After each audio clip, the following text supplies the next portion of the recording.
And now, it's an honor for me to introduce a man who embodies collaboration and teamwork so vital to the Hall and to our industry. Mesdames et messieurs, le président du Conseil du Panthéon de l'Aviation du Canada, Monsieur Tom Appleton.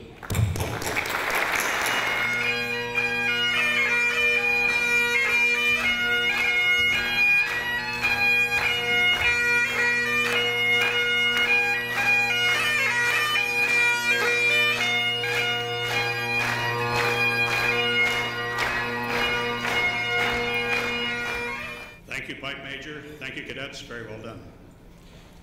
Merci, Denis.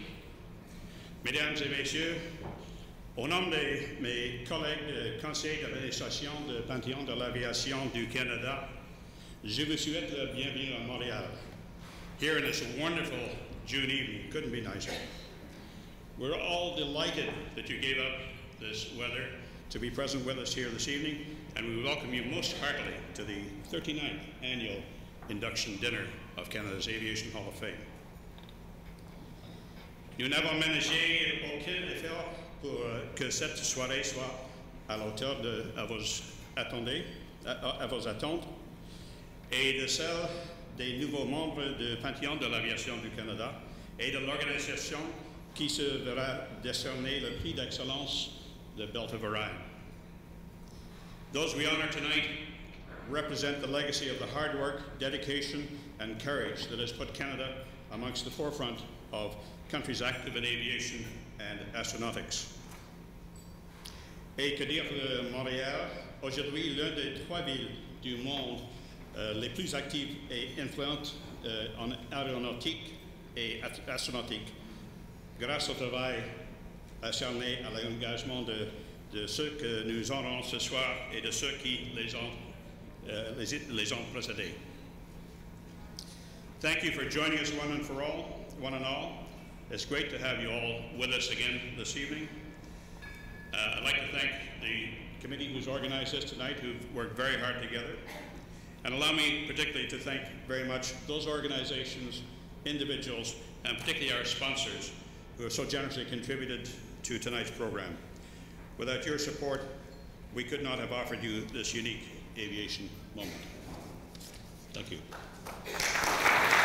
In a few moments, I will invite all of our inductees to come to the lectern and share their thoughts, their emotions about being inducted into the Hall of Fame, and obviously to receive official recognition from the Hall. Before we do so, we have a very special presentation to make. Ladies and gentlemen, I want to second what Denis has just said so charmingly, and we're really delighted to see yourselves enjoying yourself here this evening. And we have a special presentation to make to one of our members of the Hall of Fame who has fulfilled a very unique spot in the founding of the Hall and through the life of the Hall. I'm speaking of Don Watson. And Don recently retired as one of the foremost members of the Nomination Review Committee, and they are anonymous. We don't name them. However, now that he's retired from it, I'm delighted and proud to mention the fact that Don has been one of the driving forces behind the selection of members of the Hall. For 39 years, Don has been involved with Canada's Aviation Hall of Fame, and we thought we owed him something a little bit special to celebrate the fact.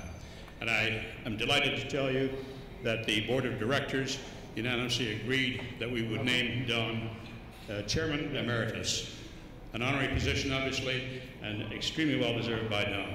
So Don, thank you very much for your service to Canada's Aviation Hall of Fame. It gives me great pleasure to present the certificate to you this evening as Chairman Emeritus of Canada's Aviation Hall of Fame. My years with the Hall in an official capacity, which almost started when the Hall was conceived, have been very, very challenging, to say the least.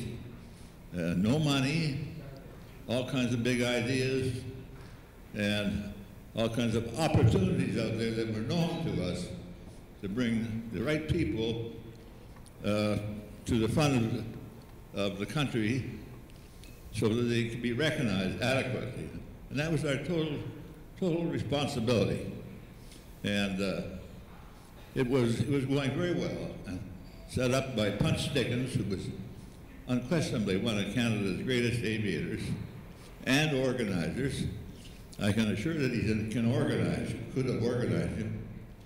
And he came to me one day and said, Don, in his usual beautiful klaxon voice, like he was still flying the airmail across the country, he said, I was at my doctor's yesterday, and he told me that at 85, 75, I'm too old to be playing around with these things. I'd better reorganize my life and start to live the way people are supposed to live in retirement. And he said, so I'm going to pass this job over to you, and I know that you won't have any problems with it, will you? Well, Punch had been our boss, of course, for years and years, and he never ever argued about that. And he was a great Canadian and a great aviator. So I decided that, well, maybe I better have exercised one of my responsibilities. But I said, Punch, there's a couple of things you're forgetting. You've got a couple of hangnails up there that you don't know what to do with. And I know you're not running away from them. You would never do that. But you're going to leave them with me. How am I going to do it? And he said, what's that? And you'd have to know Punch and know his voice to really clearly understand what I'm saying. I said, well, you know, you've got 2 nominations, good ones, in, and one is from C.D. Howe, or from his sponsors, and another one is sponsoring Mr. James Richardson. And quite bitter opponents in the political sponsorship of this wonderful country that we live in. And both vying for the same things. Mr. Richardson thought that all the money he put into developing air transport in Canada from the east to west might someday pay off. And all of a sudden, Mr. Howe has ruled him out and said, no, we're going to do this as government. And so it kind of put cold water on their relationship. And Punch is going to leave that with me.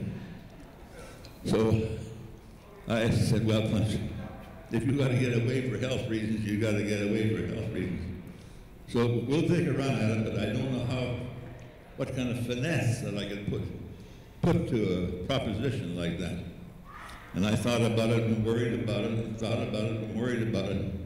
Eventually I came to the conclusion about 3 o'clock one morning, and I'm going to bring both families together, because both of the principals were deceased. So I'm going to bring the families together, whether they like it or not, and I'm going to induct both of them into the hall. And we did that in Edmonton, at the Edmonton Club one day at noon. And so that's one of the challenges that I had. And of course, there was lots more about things like dollars, so on. But the rest of the hall ran smoothly because of all the participants in the management of it. All the volunteer members. They still got volunteer members by the score who stand on their head night and day for no pay to make the thing work. And I'm grateful to them, each and every one of them. And I'm grateful to all of you people who participate, not only in the contributions to the hall, but in your coming up on a night like tonight. It's a nice enough night, but you must have other things to do too, to tune yourself into what goes on in Canada's Aviation Hall of Fame. Thank you very much for being tolerant.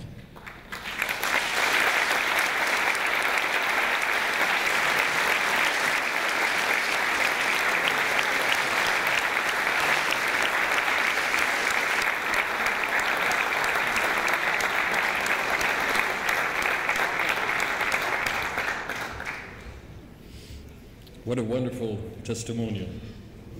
Thank you, Don.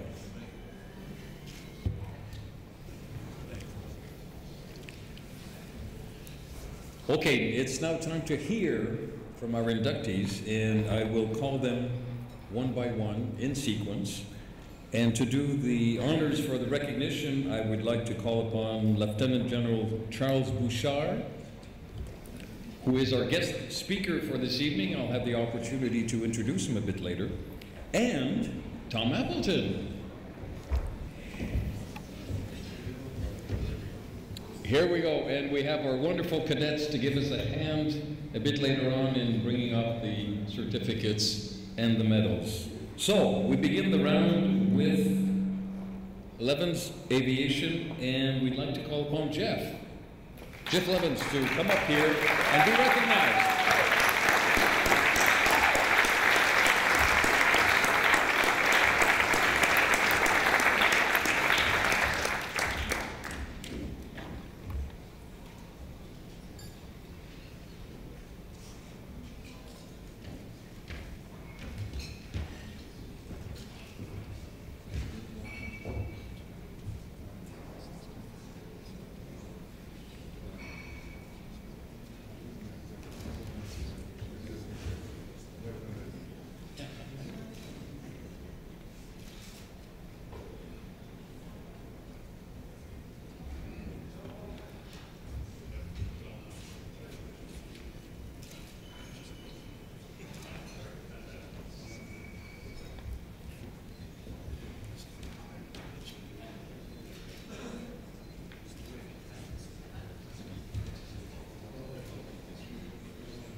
It's a very humbling and nerve-wracking experience.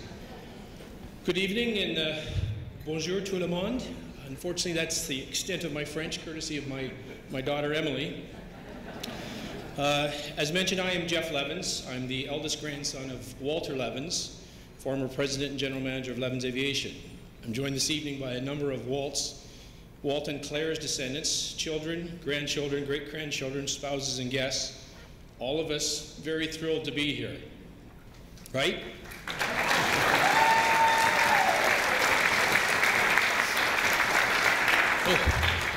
So on behalf of the Levens family and our Levens Aviation Inc. and the Levens family in particular, I take this opportunity to thank Canada's Aviation Hall of Fame for this very prestigious honor. I also take this opportunity to thank Mr. Dick Berg, whose tireless efforts working with our historical data and with the Hall of Fame Nominations Committee, resulting in us receiving this Belt of Orion Award. And unfortunately, Dick couldn't join us this evening. I would also like to thank the countless employees that have come and gone over our 84 years of business, without whom we would not have been able to provide the level of customer service to which we strived. Most importantly, I'd like to take a moment to thank my predecessors, Art for having the original vision, Walt for joining up with him and supporting his dream, Claire for believing in the two of them and helping them turn a dream into a bona fide business adventure. Long after Art's death and Walt's retirement, Claire retained his faith in the business and passed it along to his sons, Bob, Chuck, Doug, and John. These four brothers, who soon became only three, managed to keep the business going for many, many more years, despite ever-increasing competition, years with double-digit interest rates, recessions, and endless assistance from Transport Canada. Were it not for their efforts, I and my partners would not have had the opportunities that we've had, including ever-increasing competition, recessions, and endless assistance from various government agencies. Kidding aside, I am privileged to have been a part of the 84-year run of Levens Brothers Air Services, Levens Aviation Inc., and once again thank the Canadian Aviation Hall of Fame Nominations Committee for this award. We would now like to call upon Susan Edwards to come up to the podium and receive recognition.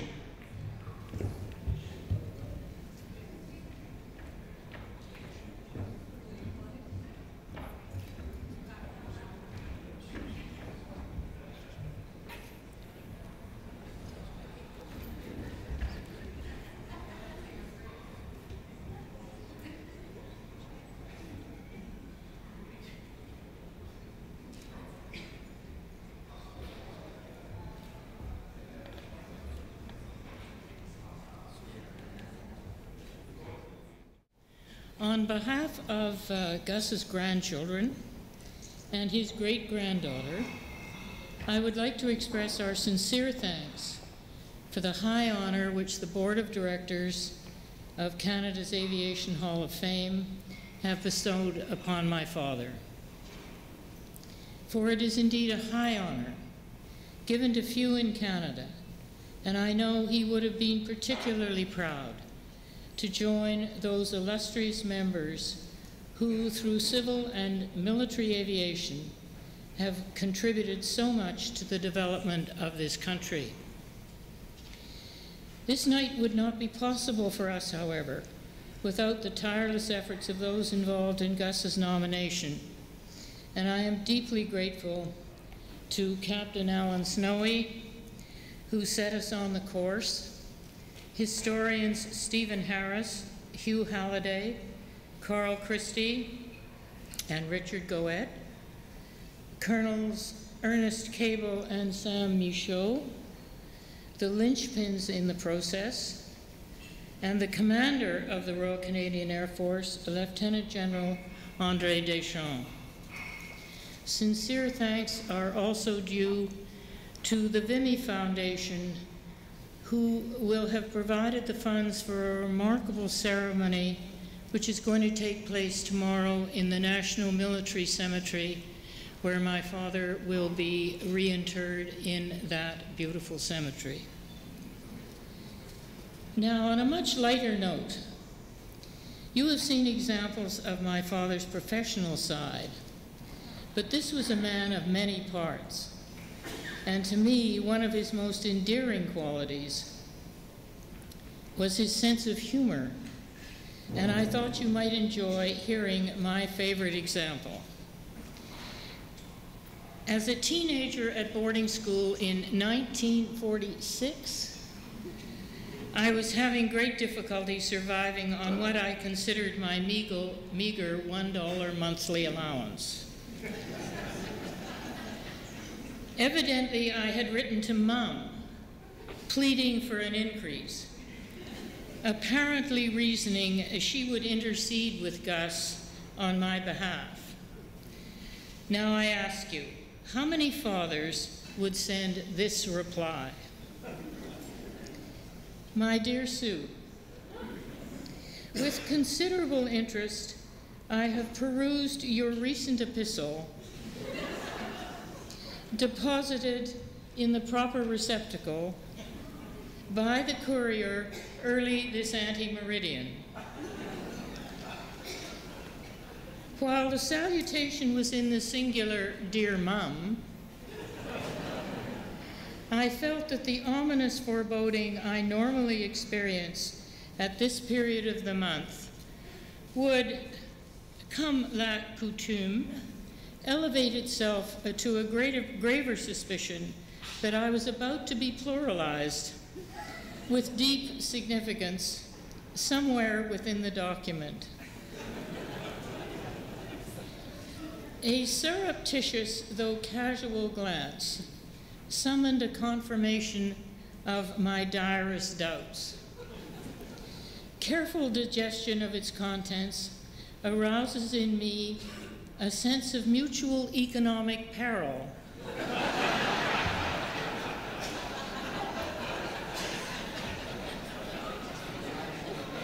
Vis-a-vis one another.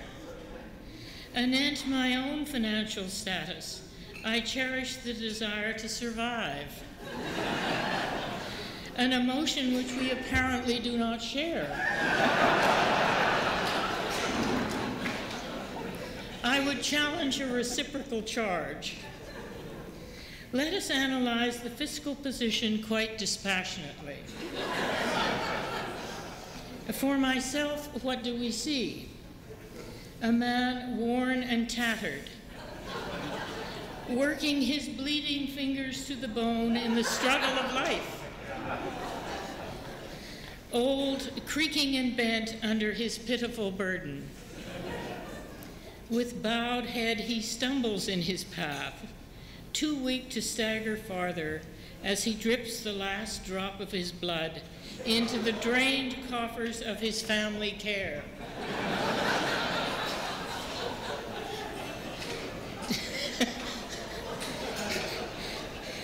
denying himself everything, begging for a morsel of bread and is accorded but a stone. Cold and weary, he gives his all that his family might luxuriate in extravagant splendor. Even the dogs sniff and snap at his heels. Now the other side, that of the children. What do we see here? Light and sweetness, not a care, not a tithe of worry. A procession of lunches, taxis, silks and satins, velvet and gold, diamond tiaras, glistening furs, pictures and paintings, and all the fine arts. Heads held high in a just pride, and capped by the coiffure of the house of Lucien de Paris. Jour de congé, by land, sea, and air. Classical education's dote form, in Greek and Latin and Sanskrit, with liberal helpings of lavish and luscious sweetmeats. A sheltered and gilded life.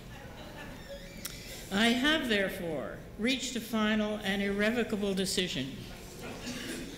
Having regard to the economic, social, humane, academic, psychological, panegyrical, altruistic, paternal, and indulgent considerations of the problem, I shall, even though it provoke my ultimate and irremediable end, raise your monthly allowance by 100%, a token of which is herein enclosed yours truly, H. Edwards.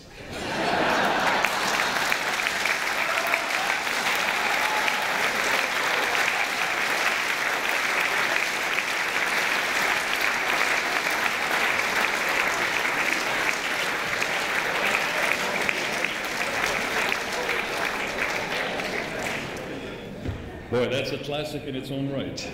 Wonderful, wonderful, Susan. Thank you for sharing that. We have another pleasure now with Niels coming up to say a few words, to receive his recognition, and a special presentation. So let's begin with having Niels come on stage. Niels, not right away. We have a special for you. Well, I want to get over it. Okay. Where is it?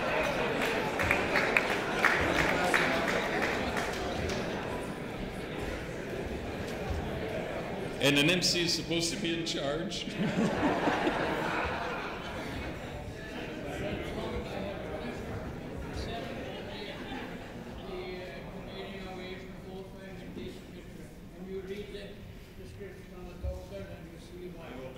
First of all, it's a painting of a Drummond goose, needless to say, and to Niels Christensen, one of the great original goose hunters, goose doctors, I'm sorry.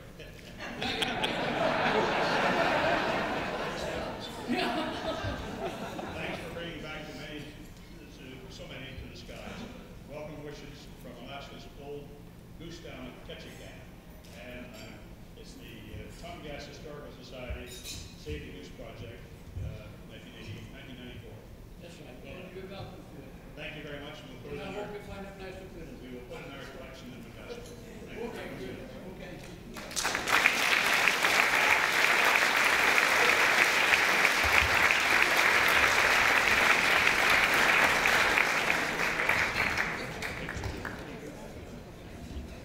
He's taking over.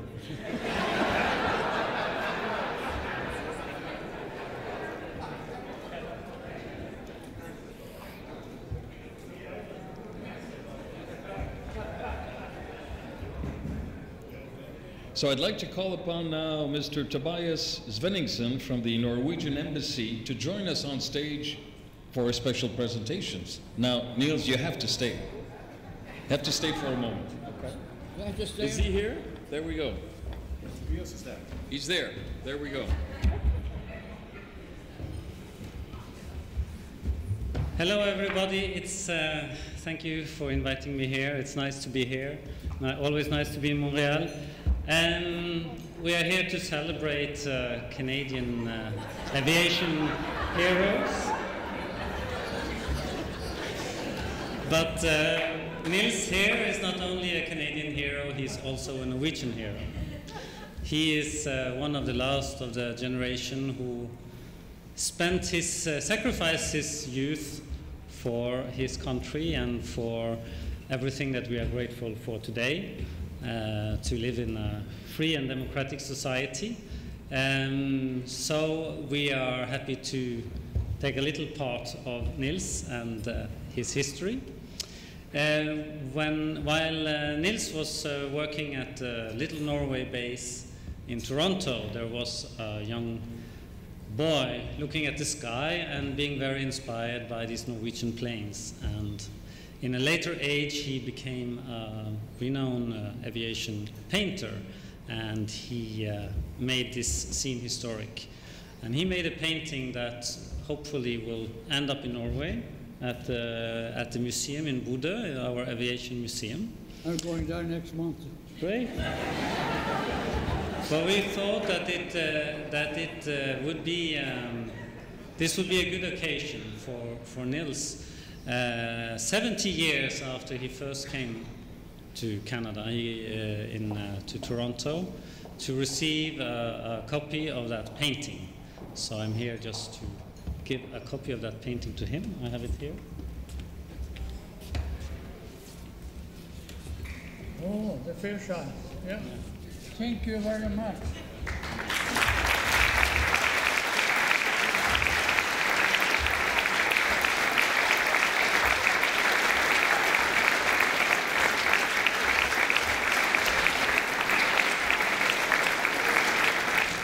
Well, I haven't got much to say.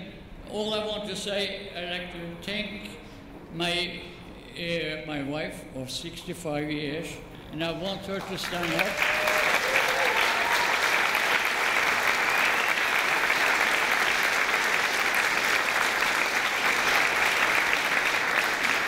If it wasn't for her, I wouldn't be here today. And that's the truth, and not but the truth. She have followed me for 65 years through thick and thin, through the big country. And I also have a lot of other people that I would like to thank, like Sue Airways, Keith Messenger. He took me under his wing in 1951. I didn't have a Canadian license, but he hired me because I had a Norwegian license, and he took the chance that I would get my Canadian license. And so here I am. I got my license, and I become chief mechanic for Sue Airways back in 1951 or 52. Later on, I had the honor of meeting Air Vice Marshal Lee Stevenson, and he introduced me one day, and then he said, Nils, he said, would you like to become a flight engineer and superintendent of maintenance for the Martin Marsh water bomber? So I said, by all means, but I haven't got a license. Oh, you will get it, he said. So I was hired, and that's it. And that's history again. And then later on, I got involved with de Havilland, and that took me 10 years traveling back and forth between BC and Toronto to try to convince de Havilland that Viking Air could make just as good a part as de Havilland did. And then after 10 years, I finally got de Havilland to sell me the manufacturing rights for the Beaver, the Turbo Beaver, and the single otter. And the rest is history. And no Viking Air is there.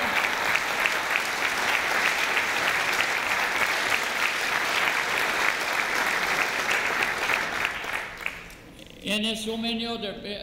I like to thank the Canadian nation for accepting me into the country as an immigrant, and also for the Norwegian Air Force that laid down my basic training both in Little Norway and in England, and later on in Europe. And I'm grateful for all of that. But I'm just a simple little guy, and I done my best for the country, and I hope that everybody appreciates it.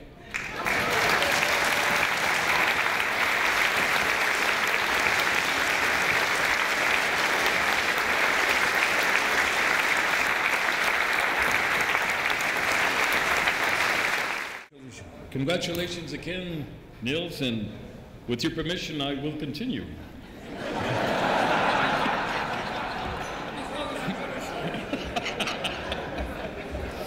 Thank you.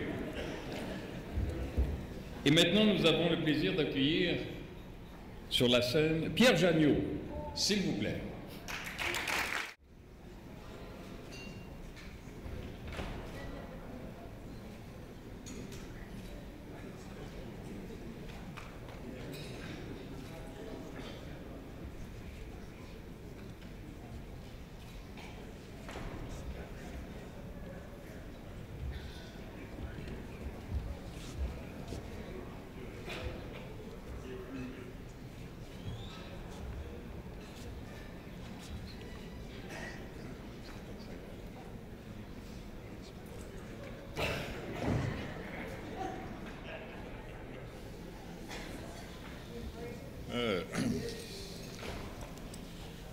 Monsieur le Général, Bouchard,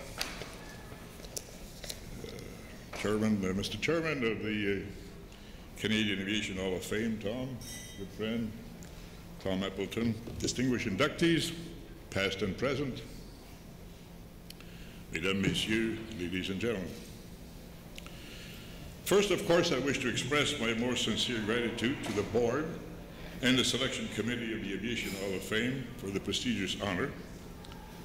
Et je suis extrêmement touché par ce geste de reconnaissance que je me dois évidemment de partager avec tous ceux et celles qui m'ont accordé et secondé pendant tant d'années leur soutien.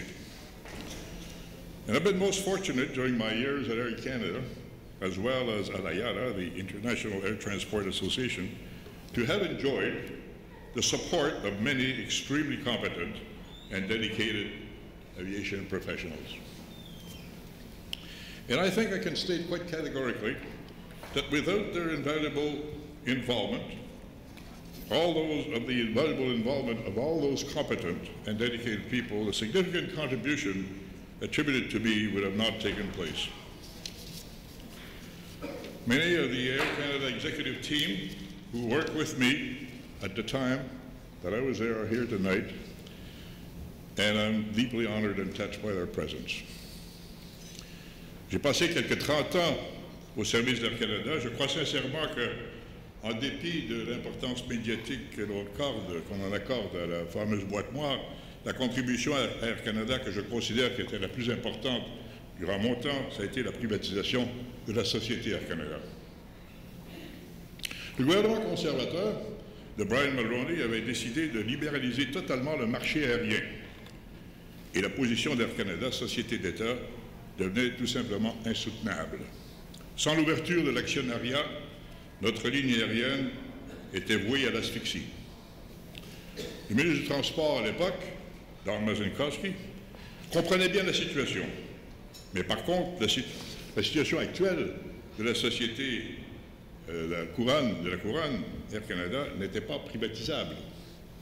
Et Don Mazinkowski me dit, textuellement, Pierre, lorsque tu auras fait les changements nécessaires afin qu'Air Canada soit privatisable, le gouvernement la privatisera. Mais ne ferait pas trop de vagues. Après avoir remplacé Air Canada par des lignes aériennes régionales dans une douzaine de villes canadiennes, malgré l'opposition unanime des chambres de commerce et des députés locaux, après avoir négocié des conditions de travail avec tous les employés et subi 3 grèves importantes et quelques boycotts, les vagues commençaient à ressembler plutôt à un tsunami. Et je dois dire quand même que j'ai eu droit à certains égards de quelques syndicats.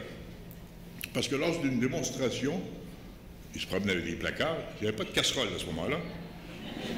Je me rappelle avoir vu un placard, une banderole qui disait « Brian, sois gentil, débarrasse-toi de Jagneau, envoyez-le au Sénat. » Je devais sans doute avoir besoin de repos.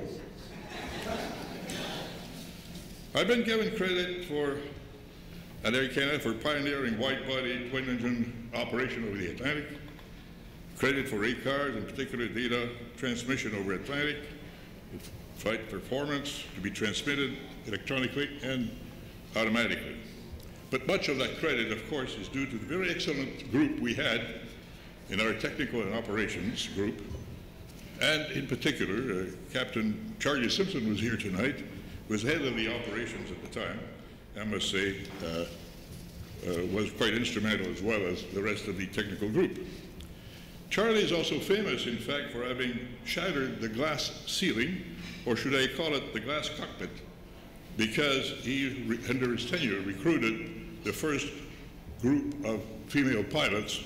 I think it was a group of 12 of them, and of course they were immediately labeled at Air Canada as Charlie's Angels. Although this may not seem significant in aviation contribution, the introduction of the first ever non-smoking flights on the commercial airlines turned out to be a bit of a landmark. I took the decision in spite of a strong negative recommendation from our commercial department, some of which are here tonight, and who by coincidence were mostly smokers. The threatened, rather vocal boycott by the entire tobacco industry, the growers, the manufacturers, the distributors, gave us such a tremendous free publicity that, in fact, we gained about 5% market share from our competitor. And while we're still today at the time of Crown Corporation, the federal government decided to take some credit for the results and progressively extended the non-smoking ban throughout all domestic flights in Canada. And as far as influencing worldwide the non-smoking movement, well, the rest is history. L'aviation internationale est un domaine qui vit beaucoup trop fréquemment en état de crise. On voit encore ça aujourd'hui, ça continue. Et l'Association du transport aérien, IATA, se trouve évidemment a fortiori au cœur de la plupart de ces crises. Il nous incombe, dans cette institution-là, de proposer, en l'occurrence de prendre toutes les actions possibles afin de minimiser les conséquences négatives sur le transport aérien, sur nos membres, évidemment. Les crises financières, nombreuses, les crises du pétrole, ça continue, les conflits militaires, tels que la guerre du Golfe, toutes ces crises ont requis des actions ponctuelles et énergiques. La plus spectaculaire a été sans doute la gestion de l'importante crise résultant du malheureusement célèbre 11 septembre 2001, le famous 9/11, qui a littéralement paralysé le transport aérien pendant près d'une semaine. However, I believe that the most important achievement of IATA during my tenure was to convince the association to accept safety, surprisingly as it might be, it was not there, as the first and foremost objective. The support of ICAO, incidentally, was simply invaluable, and I would like to acknowledge the support of our good friend right here tonight, Dr. Assad Koteid, President Emeritus of ICAO. Thank you, Assad. We're very much honored by your presence tonight. But in the context of reducing aircraft accident rates, it was necessary, and I simplify it very much, to conduct a detailed analysis of the different types and causes of aircraft accidents, to establish and set in motion industry-wide programs to address these various causes, and to accept the challenge of decreasing the industry's accident rate by half over the next decade. Finally, we proposed that all international airlines should adopt the practice of periodically having carried out safety audits by external experts in a similar way as everyone today calls still in all companies for external financial audition of their financial reporting. And I'd like to pay a special credit to the Technical and Operations Group and Structure Group of IATA, led by the Senior Vice President Gunter Machnik, who is here tonight, and I'm pleased to see, for his highly successful efforts in fully achieving these demanding objectives. And mainly, 10 years later, a 50% reduction in accident rate had been achieved over the past 10 years, and implementing something called IOSA, the IATA Operational and Safety Accreditation Program, which is now required in order to maintain a membership in IATA. And I think this is a great achievement by this group. Mais 10 ans, yes, I think it's worth it.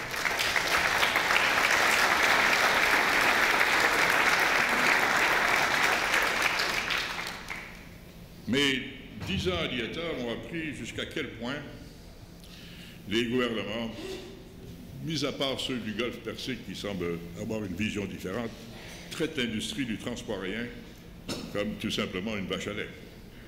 Taxes, levies, charges of all kinds unduly penalize the air travelers and the airlines worldwide to the detriment of the profitable growth of this great industry. In many countries, obsolete rules and processes creates a bureaucratic and costly nightmare for aviation. I recall one day in India attempting to illustrate to the local Minister of Transport how idiosyncrasies of their bureaucracy was. He looked at me and sort of smiled, and not without some sense of humor said, "Well, you must remember, Mr. Janot, we in India inherited bureaucracy from the British, and we perfected it." Cette expérience internationale de quelques 10 années, durant laquelle j'ai dû affronter des juridictions fort bizarres, franchement byzantines, m'ont fait apprécier beaucoup plus le Canada. Je me rappelle d'avoir fait éclater de rire d'ailleurs un ancien Premier ministre, Jean Chrétien, à ce moment-là, auquel j'avais déclaré que depuis que j'avais eu à travailler intensément avec la bureaucratie européenne de Bruxelles, je commençais à regretter celle d'Ottawa. Vous voyez jusqu'à quel point ça peut aller. Well, I'm afraid, Mr. Chairman, that I probably exceeded the allotted time, and I pray for your kind indulgence. Once again, many thanks for this great honor, mesdames, messieurs, chers confrères et consoeurs de l'aviation. À nouveau, je tiens à vous redire combien je suis reconnaissant pour l'honneur que vous me faites ce soir. Je suis profondément touché. Merci infiniment.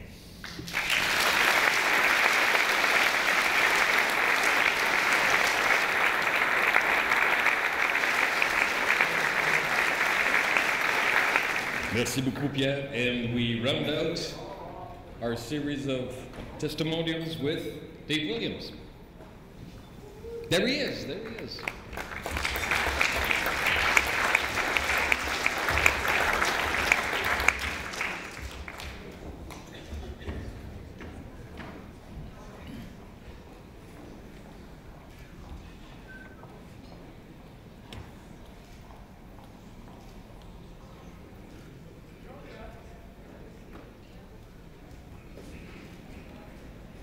Bonsoir, mesdames et messieurs.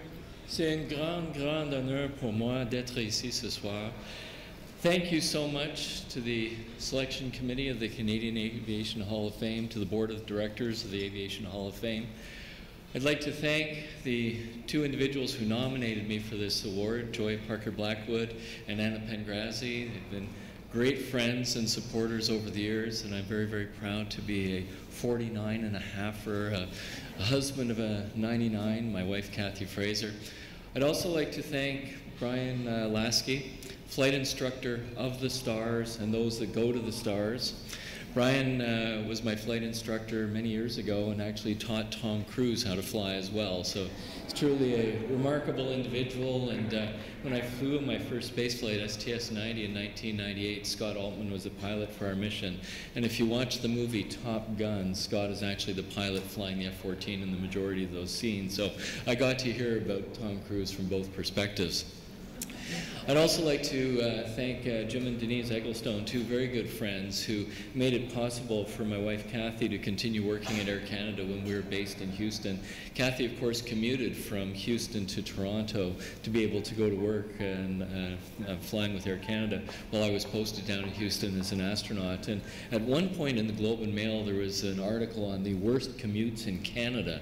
And I think actually Kathy would qualify for that worst commute, you know, driving up to the airport in Houston, flying all the way up and things. So we're really indebted to Jim and Denise for all the great support and providing Kathy a fantastic place to stay over the years. You know, when we fly in space, it's a significant challenge for us. We understand the risks associated with spaceflight. There's nothing quite like sitting on top of 7.5 million pounds of thrust, essentially a controlled explosion. We know when we lift off that we're going someplace really fast, and we hope that it's all going to work out in the end. Our families watch this firsthand. And our families, of course, understand the risks associated with spaceflight. They understand that we face a 1 in 50 chance of not coming back. And it's very hard for me to truly thank my wife, Kathy Fraser, and our kids, Evan and Olivia, and now Theo, for all their tremendous support for me training as an astronaut, for flying in space, and for them putting up with me going to space twice and accepting those risks. It's truly an unbelievable experience being in space. I remember on my first space flight in STS-90, they take the spouses of the astronauts into the Space Shuttle simulator during the final phases of training to be able to demonstrate to the spouses that we actually know what we're doing. So Rick Searfoss, our commander, put me in the pilot seat, and normally Rick would be in the commander's seat, but on this occasion, once the door to the simulator was actually closed, he motioned to Kathy and said, "Get in the commander's seat." So Kathy's in the left seat, I'm in the right seat. We lift off. About 2 minutes into the flight, we have a thermal pane failure of one of the windows on the space shuttle, simulating an emergency that would require us to do a return to landing site. The team in mission control is poised at the console, awaiting this emergency abort for the shuttle to come back and land successfully. Little do they know, my wife is in the left seat, flying the space shuttle simulator. She takes over control at 30,000 feet, aborts the, cancels the autopilot and is flying by hand, flies around the heading alignment cone, does the 18-degree glide slope approach, pre-flares at 2,000 feet, comes in 3-degree glide slope, puts it on the runway, 200 knots, right on the center line. And of course, the ground control team doesn't know that this was Kathy that landed the space shuttle simulator. They say, "Well, congratulations, Scooter, great landing." And Kathy's voice comes over the loops and says, "Thank you so much." They say, "Well,"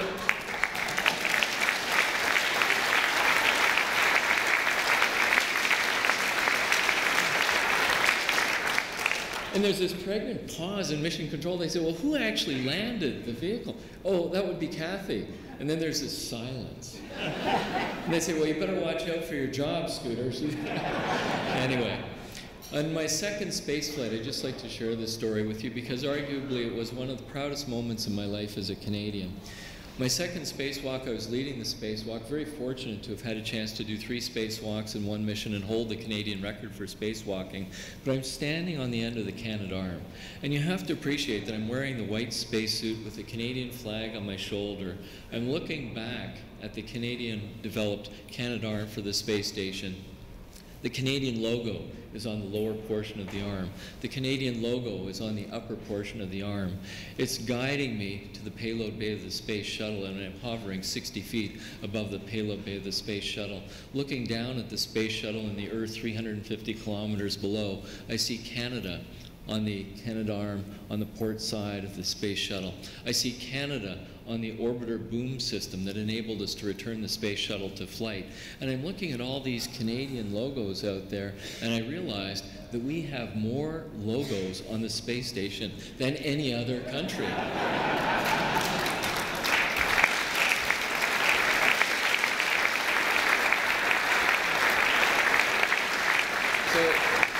Needless to say, it was a very proud moment for me, holding on to this gyroscope that weighs 650 kilograms, moving it around thinking, wow, this is pretty incredible.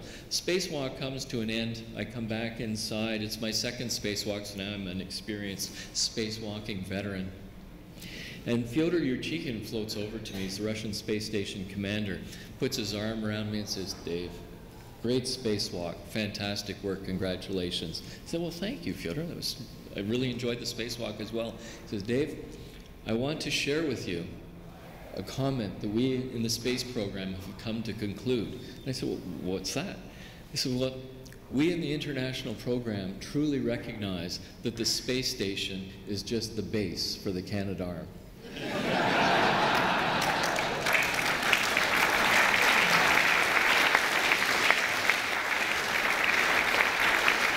And I think what's truly exciting is we in Canada are a major spacefaring nation, You know, as a pilot, one of the favorite things that I love to do is fly down to Kennedy Space Center, 6 o'clock in the morning, watching the sunrise. We're flying down 45,000 feet, Mach 0.95, which is a little bit faster than most airplanes fly at.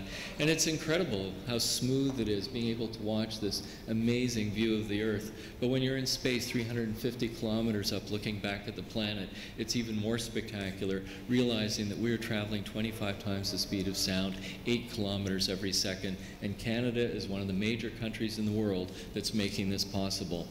But I would be willing to bet that there's a couple of people in the audience tonight dreaming of having a chance to do what I did. And I was 7 years old when I first dreamt of becoming an astronaut. I went on to become an Army cadet and flew in space based on my background and all the unique things that I've been doing. And I'd be willing to bet that a couple of the air cadets are not only very passionate about flying and aviation, I wouldn't be at all surprised if one of them wants to become an astronaut representing Canada in missions in the future, where Canada will be part of the countries that will leave low Earth orbit and go beyond Earth orbit, whether it's back to the moon or on to Mars. You can imagine in the future having a Canadian astronaut participating in those missions, and I look forward to the day when we'll be able to induct another future Canadian astronaut into the Hall of Fame for walking on the surface of another planet in our solar system. Thanks so much for this great honor. It's been a tremendous pleasure being here tonight, celebrating it with friends and family, and one of our very close friends, Suzanne Pettigrew, is working here tonight, so I don't know where you are, Suzanne, but thanks so much for all the great help. It's a real pleasure, a real honor. Thank you very, very much.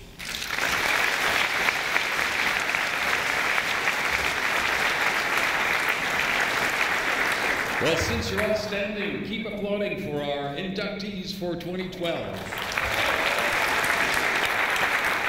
And now to conclude our ceremony this evening, we're truly privileged to have with us an aviation hero in his own right and a great Canadian, Lieutenant General Charlie Bouchard.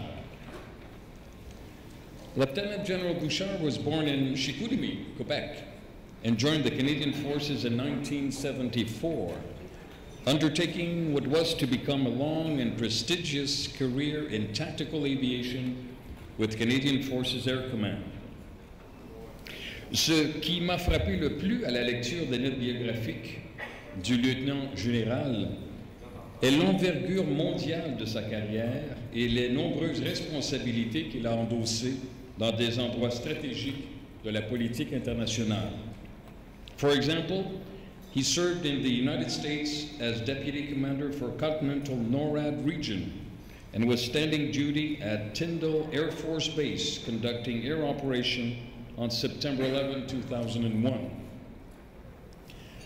From August 2007 to June 2009, he was Deputy Commander of North American Aerospace Defense Command, at the same time receiving a promotion to Lieutenant General. In 2009, he assumed the position of Deputy Commander, Allied Joint Force Command Naples. And while continuing to serve at Naples, on 25 March 2011, he was named Commander of Operation Unified Protector, NATO's military intervention in Libya. Charlie Bouchard est diplômé de plusieurs institutions militaires d'enseignement au Canada et des prestigieuses Generals, Flag Officers and Ambassadors Course du Collège de la Défense de l'OTAN et du Senior Executives National and International Security Program à l'Université Harvard. Our guest speaker retired a few weeks ago, and we are truly delighted that he accepted our invitation to be with us this evening. Ladies and gentlemen, I give you Lieutenant General Charles Bouchard. Fellow lovers of what is all related to air, and finally, last but not least, the 2012 inductees to the Canadian Aviation Hall of Fame. Thank you for having Sylvie and I partake into this evening's ceremony. Certainly a pleasure. And certainly when I look at the recipients this evening, I am deeply humbled to be here, let alone be able to address you tonight and to present the medals tonight. Denis said we're on time. There was a veiled reminder to me that it's 10:15 and this evening's going to be done by 10:30. Also, Tom put it nicely to me, very nicely to me, when he reminded me that after dinner speeches are best remembered not by what the speaker said, but rather how long it took to say it. So, as I used to say in my old job not too long ago, Caesar was a great general. Caesar went around and gave speeches. They killed Caesar. I'll be brave. I'd like to add on to the Air Cadets that provided us tonight the flags and supported us, and to plead all of you here to support all of the cadet movement, be it Air Cadet, Army Cadet, or Navy Cadet. I think what we've done tonight is show them how far they can go. Just an example, a sterling example of what Canada can do.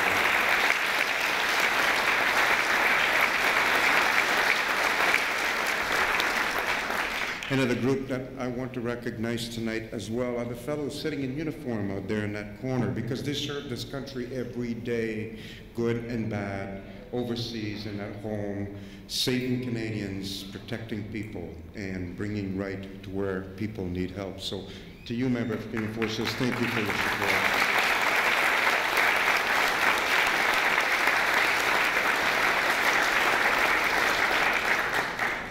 Vous comprendrez, je suis un peu biaisé, just ces commentaires-là. I certainly would like to congratulate also Tom and your team for the great work this evening. Truly, truly well done. It's important to recognize the effort of great people, and you've been doing this since 1974. I kicked it off myself in 1974, and I noticed you're about to last longer than I did in that job, so please keep doing it. But it is important to recognize such a great people as we've seen tonight, and to recognize the deeds of these people to make sure that the heritage is passed. So well done to you and your team, or as they say in naval language, bravo Zulu.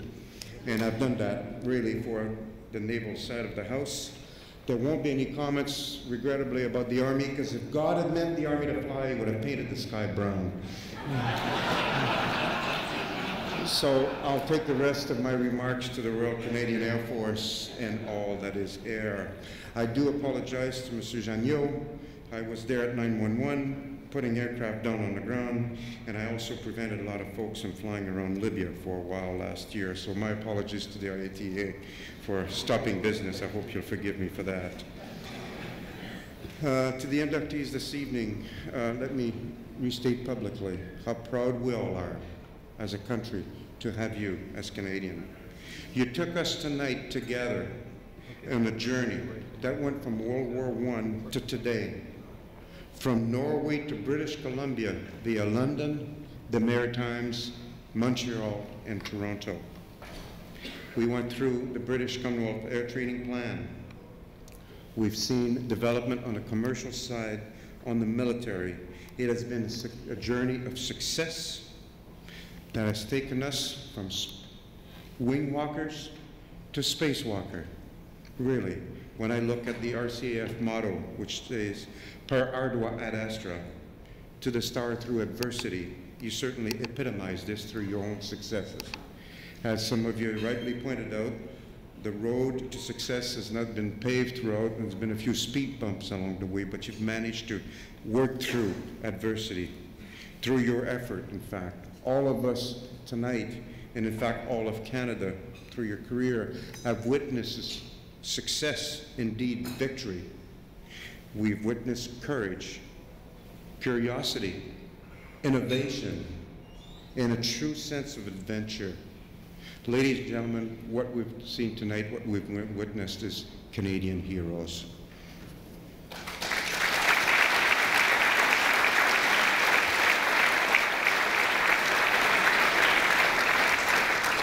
I want to talk the last of my remarks about a few Canadian heroes that I've had a chance to work with.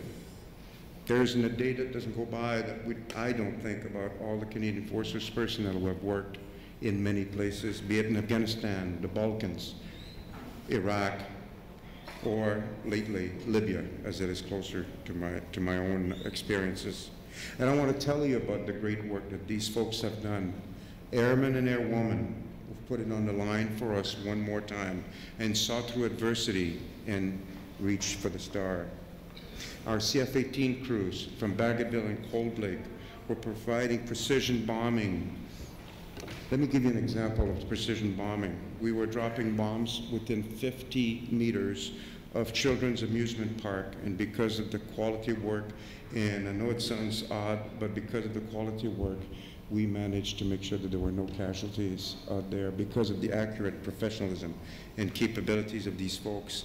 These are the same F-18s who went when asked, because I needed volunteer for missions down south to go and take a look at a storage site for uranium.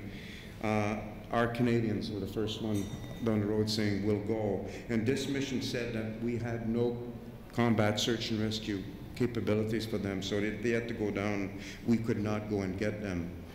Courage they showed me. The crews of our C-130 Hercules and C-150 Polaris aircraft refueling these aircraft in the air, spending 12 hours at a time refueling aircraft so we could extend the reach to project power, to protect the people we were asked to do. Our newly acquired C-17s, getting us there and back and keeping us going all the while. The crews of the Sea King on board our ship Charlottetown and Victoria, who actually were there and witnessed shelling of a ship, which, by the way, was the first time that a ship had been shelled, a Canadian ship had been under fire since the Korean War. These are the people, that crew that kept the port of Misrata open, the only lifeline to the people of Misrata to keep them going. The crews of our Aurora aircraft, who went well beyond their conventional missions to overland missions in sight of, without enemy suppression systems, directing fire and gathering intelligence. All of this group of great Canadians joined a team of NATO, which I had the pleasure and the honor to command. All were supported by a wonderful crewmen, technicians, and also administration staff. Really, it was a true spirit of cooperation. Canada did us proud out there, and you can be proud of them as well. They went to save lives of Libyans, and we did. Today, Sylvia and I are in the process of starting a project in Libya that will bring Libyan women to post-secondary education. And this is what the extent of how we see from military to a military campaign to a humanitarian effort. And we will be working at that as we go on over the next year into this retirement. I think at the end also, Denis mentioned the team spirit and cooperation spirit that we've seen here and also in the Aviation Hall of Fame. Yet let me offer to you that the people of the Canadian Forces who flew, who worked and supported and led the mission in Libya, as any others, continue to show courage, ingenuity, collaboration, team spirit, and great Canadian pride, David, because we do love our maple leaf as well in our uniform. We have much to celebrate as we celebrate our past, but as I've seen the deed of great Canadians over this last year, we have a lot to look forward to celebrating in our future. I think I'll just close with the Air Command motto, the one that served me well as well, which is slightly close to, similar to the one before, and it's Sic itur ad astra, and it is, such is the way to the stars. Inductees for 2012 and those from before, you've showed us the path to the stars. You've given the challenge, and you've given challenge to other Canadians to follow on, and you've given us the way to the stars. Thank you very much, ladies and gentlemen.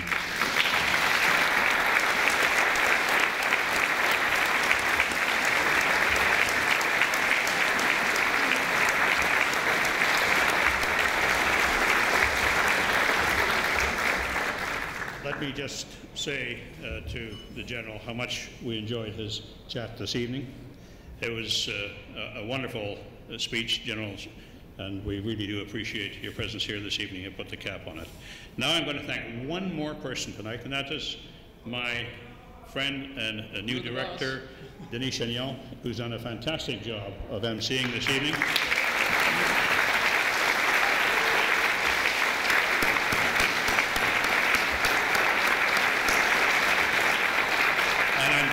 delighted to tell you that tomorrow we have a new board of directors, at least 4 new directors, Denny being one of them. They've been elected by acclamation, and we're delighted the entire board is strengthened and made better by your presence on the board. Thank you, Denny. But we're coming to the conclusion. Again, I repeat, boy, we're ahead of time. The winds were good tonight. So this concludes our 39th induction ceremony and dinner. And what a wonderful event it was. I'd like to thank most heartily our many sponsors for making this evening possible. They are listed in our beautiful program put together by our team, and I'm sure you'll cherish it for many years. I'd like to, having joined the hall, thank the committee, the organizing committee, which to my mind has surpassed themselves again this year, putting together an event where people are scattered across the country is not an easy task, but everyone pulled through, I believe, in remarkable fashion. To our inductees themselves for sharing with us their thoughts and emotions on joining more than 200 other great Canadians in the Hall of Fame. And perhaps most of all, to all of you for having taken the time to be here and making the evening such a success. Congratulations to you.